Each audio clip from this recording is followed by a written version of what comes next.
अगर आप नौकरी करते हैं और आपकी सैलरी से हर महीने पीएफ कटता है तो ये खबर आपके लिए बहुत अहम है।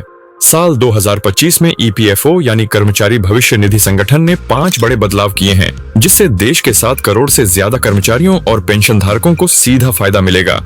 ये बदलाव डिजिटलीकरण, पारदर्शिता और प्रक्रिया को आसान बनाने के मकसद से किए गए हैं। अब ज्यादातर पीएफ से जुड़े काम ऑनलाइन और घर बैठे ही हो सकेंगे।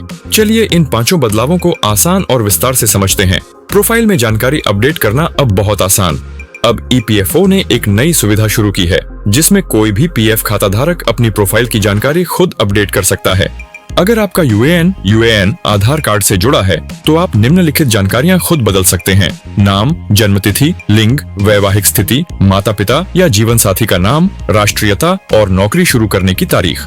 इन बदलावों के लिए अब कोई दस्तावेज जमा करने की जरूरत नहीं, लेकिन अगर आपका यूएएन नंबर 1 अक्टूबर 2017 से पहले बना है, तो कुछ बदलावों के लिए कंपनी से अनुमति लेनी पड़ सकती है। इससे न सिर्फ समय बचेगा, बल्कि फर्जी जानकारी अपडेट होने की संभावना भी बहुत कम हो गई है, क्योंकि अब आधार वेरिफिकेशन अनिवार्य कर दिया गया है। नौकरी बदलने पर पीएफ ट्रांसफर अब ऑटोमेटिक। पहले जब कोई कर्मचारी नौकरी बदलता था, तो पीएफ ट्रांसफर के लिए नई और पुरानी कंपनी से अनुमोदन लेना पड़ता था। ये प्रक्रिया धीमी और परेशानी भरी होती थी। अब ईपीएफओ ने इसे बहुत आसान बना दिया है। 15 जनवरी 2025 से ये व्यवस्था लागू हो चुकी है। अब जैसे ही आप नई कंपनी ज्वाइन करते हैं और उन्हें अपना यूएएन नंबर देते हैं, आपका पीएफ पैसा अपने आप नए पीएफ खाते में ट्रांसफर हो जाता है। किसी तरह के फॉर्म या मंजूरी की जरूरत नहीं।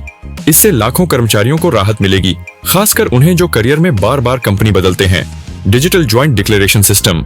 ईपीएफओ ने 16 जनवरी 2025 से एक और बड़ा बदलाव किया है। अब ज्वाइंट डिक्लेरेशन भी ऑनलाइन हो गया है। जब भी किसी पीएफ खाता धारक को अपने प्रोफाइल में नाम, जन्मतिथि या अन्य कोई अहम बदलाव करना होता है, तो पहले उसे कंपनी के साथ मिलकर फॉर्म भरना होता था। अब यह काम ऑनलाइन हो सकता है, अगर आपका यूएएन आधार से जुड़ा है या वेरीफाइड है। इससे समय भी बचेगा और कागजी काम भी नहीं करना पड़ेगा। हाँ, कुछ खास मामलों जैसे नया पीएफ खाता न बना हो, आधार से लिंक न हो या सदस्य की मृत्यु हो गई हो, इनमें अभी भी फिजिकल फॉर्म की जरूरत हो सकती है। केंद्रीकृत पेंशन भुगतान प्रणाली। 1 जनवरी 2025 से ईपीएफओ ने एक नई व्यवस्था शुरू की है, जिसे सेंट्रलाइज्ड पेंशन पेमेंट सिस्टम कहा जाता है। अब पेंशन धारकों को पेंशन सीधे एनपीसीआई के जरिए किसी भी बैंक खाते में भेजी जाएगी।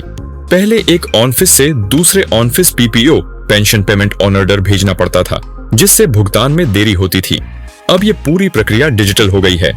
इसके अलावा अब पेंशनधारी घर बैठे मोबाइल से डिजिटल लाइफ सर्टिफिकेट भी जमा कर सकते हैं।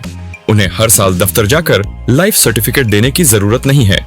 अधिक सैलरी वालों के लिए बड़ी राहत, ज्यादा पेंशन का विकल्प। ईपीएफओ ने यह भी स्पष्ट कर दिया है कि अगर कोई कर्मचारी नियत सीमा से अधिक वेतन पाता है और वह उस पर पेंशन चाहता है, तो वह पीएफ में अतिरिक्त योगदान करके अधिक पेंशन का लाभ ले सकता है। अब इसके लिए नियम पूरी तरह साफ हैं और हर कर्मचारी को एक समान प्रक्रिया का पालन करना होगा। इसके अलावा जो कंपनियां ईपीएफओ से बाहर होकर अपनी ट्रस्ट स्कीम चलाती हैं, उन्हें भी अब ये नियम मानने होंगे। ईपीएफओ ने बकाया राशि का भुगतान और वसूली की प्रक्रिया को भी सरल, पारदर्शी और डिजिटल बना दिया है। ईपीएफओ अब सिर्फ पीएफ जमा करने वाला संगठन नहीं रह गया है, यह एक आधुनिक डिजिटल और स्मार्ट सेवा प्रदाता बन चुका है। इन 5 बदलावों के बाद अब पीएफ से जुड़े ज्यादातर काम बिना फॉर्म, बिना लाइन, बिना दफ्तर के चक्कर सिर्फ मोबाइल या वेबसाइट से पूरे किए जा सकते हैं। अगर आप पीएफ खाता धारक हैं, तो इन बदलावों का पूरा फायदा जरूर उठाएं।